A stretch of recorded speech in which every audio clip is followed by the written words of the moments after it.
Good morning, brothers and sisters. It's great to see your bright and shining faces all over America this morning as we celebrate the 19th Sunday after Pentecost and an important lesson for us from the unjust judge. You see, it's the third Sunday in October. We got a couple of big holidays in the church calendar coming up with Halloween, All Saints Day, hopefully our first baptism of 2025 here at Online Home Church, if we can get everything squared away by then. But today we have a gospel lesson to us that is focused on faith and the importance of faith in our lives. As Jesus tells the parable of the unjust judge, it's easy for us to think, oh man, what are we talking about here with this character that has no respect for anyone or for God?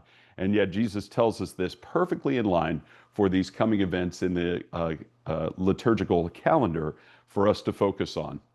But first today, we're going to start with a little green friend of ours from yesterday that we encountered out on our side yard here while Rebecca and I were watching a little college football. So I went to Duke for undergrad and always try and root for the Blue Devils during football season, sometimes with success, most of the time not. And that includes yesterday in their loss to Georgia Tech.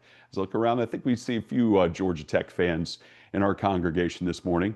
Rebecca and I have a TV set up outside where we're able to, with some very, very artful electrical work, get it plugged in and listening. But goodness, it was really bright and hot here yesterday in Florida. It's pouring down rain this morning, but yesterday it was sunny, hot, and low 80s. So we decided to get out an umbrella to block the sun and help us be able to watch Duke lose with more clarity. In any case, as I rolled up the umbrella, I was surprised to see a little green frog, bright green, neon green, if you will, about the size of my thumb, clinging desperately to the umbrella pole as I'm cranking along. Rebecca, of course, had no interest in dealing with the frog, so I said, no problem, I've got this. That frog, no matter what I did, would not get off that pole. So I finally went to get a to-go box, some container of food that we had gotten earlier in the week that include the bowl about that big, probably 3 or 4 inches deep, and a plastic lid. I'd thrown it in the recycling bin, so I just grabbed it out and said, this is perfect for froggy transport. Let's get out here and get rid of this frog so we can sit back down and watch the game. So I grabbed the container and as deftly as I could tried to squeeze the frog into it. Well, the frog was having none of it. And of course, St. Francis Day was just a couple weeks ago. Remember how we talked about St. Francis would always refer to animals as brother or sister. I have no idea what the gender of this frog was, so I just said, listen, brother frog, help me out here. Just trying to get you into this little container. Let's move on with the day. Brother frog had none of it. And so as I squeezed the lid and the basin of this recycling tub together, the frog took flight. I've never seen anything like it. Because I have 2 legs firmly planted on the ground, there's no possible way I can imitate what the frog did. But just imagine this. He's in midair, all 4 of his froggy legs completely splayed out like this, and just launched, as if to say, I'm not getting in that tub. Well, I thought, oh, Brother Frog, you're going to not make it. I mean, we're 5 feet up in the air, and there's nothing but concrete below. So I kind of swept out with the bowl to try and catch him, and then lost him completely. I'm looking at empty bowl. There's no frog on the ground, completely gone. I'm like, what is this? Is this some kind of magic frog? Sure enough, I turned the bowl around and he had landed somehow, impossibly, on the backside of this bowl and was clinging on with one little froggy leg. So I tipped it over, allowed him to get all 4 feet on the recycling tub, and then headed over to the corner of our side yard where we have a big, what you call it, a plant with giant fronds like this or leaves and a palm tree.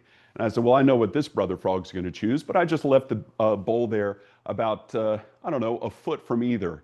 And he looked at me and he looked at that palm tree and basically said, later, and jumped. Again, all 4 feet in the air, landed on the palm tree, stuck the landing, and then climbed away to do whatever frogs do on a sunny Saturday morning. It was quite the adventure.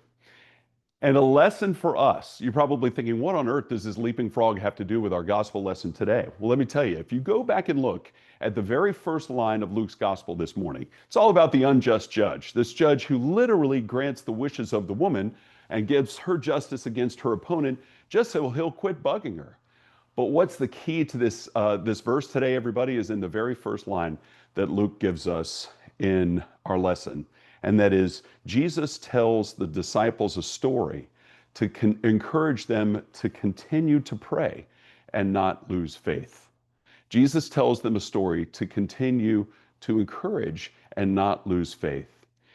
And in a week where, for the last 2 years, the people of Israel, who Jeremiah talks about in depth today in our Old Testament lesson, as having been beaten and destroyed and put in exile in Babylon, dragged off literally their entire civilization as they knew it, destroyed, and dragged off into exile in Babylon. Jeremiah says, God told me, everybody, it's going to be okay. Take time to pray, as we heard last week. Take time to pray for your captors in Babylon. It's all going to work out. And Jeremiah communicates a new covenant with the people of Israel this morning, doesn't he?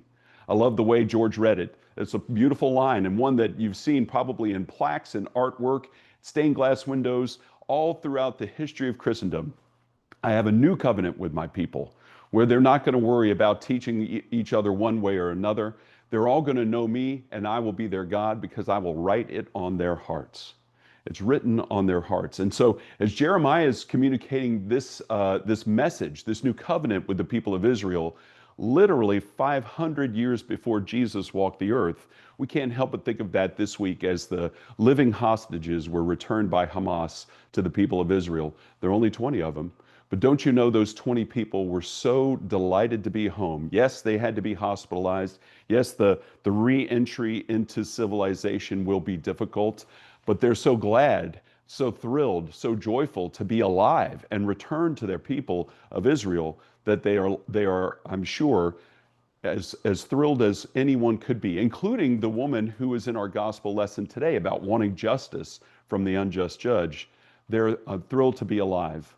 But don't you know, in those darkest moments of the last 2 years where they're held captive by these Hamas terrorists, that there was a moment where they were losing their faith? And likewise, the same is true of their loved ones. These people from Tel Aviv and Jerusalem and all over Israel who were terrified that their loved ones were in such bad shape and being held hostage by these Hamas terrorists, that they likewise had their faith waver.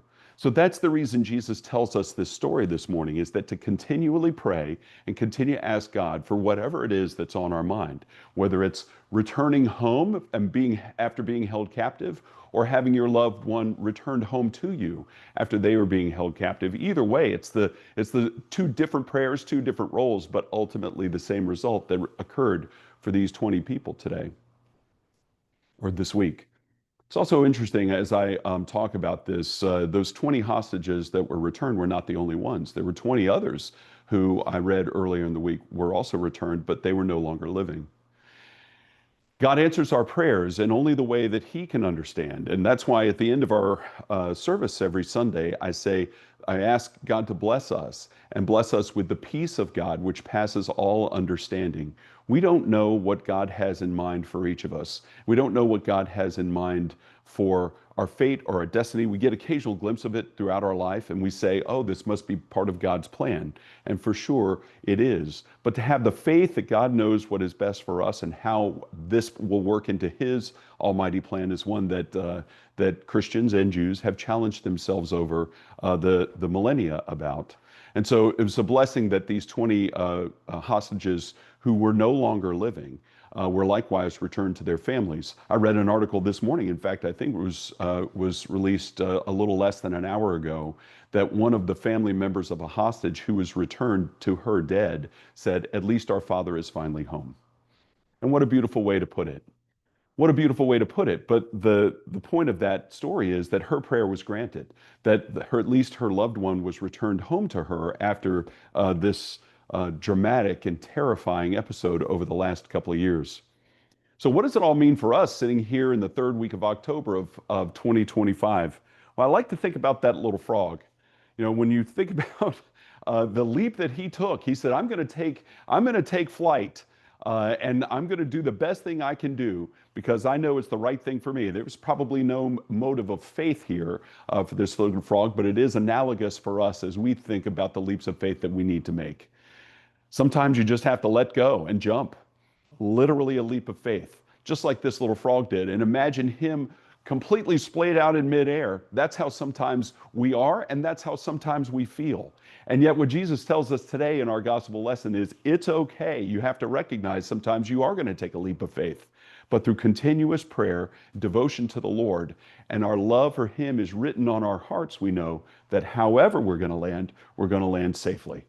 And so I hope this week, as you think about the various leaps of faith that are going to come to you, the trials and tribulations that life tends to throw at us in one way or another, you'll consider that little frog and the lesson of the unjust judge, that whatever the leap of faith we take, we know that God's got our back and we're going to land safely.